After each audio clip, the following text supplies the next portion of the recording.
বিষ্ণু ইসলাম যখন রাস্তা দিয়ে হাঁটতেন, ওনার হাঁটার স্টাইল ছিল এরকম, হাদিসে এসেছে, ইনদামা ইয়ামশি রাসূলুল্লাহ সাল্লাল্লাহু আলাইহি সাল্লাম আলাল আরদ কাআন্নামা ইয়ামশি ইয়ানহাবতু মিন সাবাব, কাআন্নামা ইয়ানহাবতু মিন সাবাব।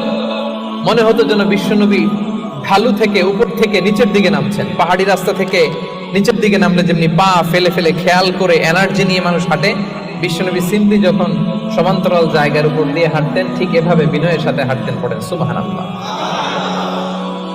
বিশ্বনবী সব সময় বিনয়ের সাথে হাঁটতেন। ওনার হাঁটার মধ্যে একটা ভদ্রতা ছিল, একটা মার্জিত ভাব ছিল। বিশ্বনবীর হাঁটার মধ্যেও একটা মুনশিয়ানা ভাব ছিল। আল্লাহু আকবার।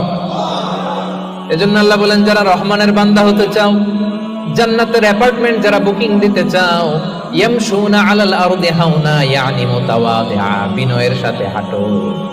রাস্তা যখন হাঁটে এমন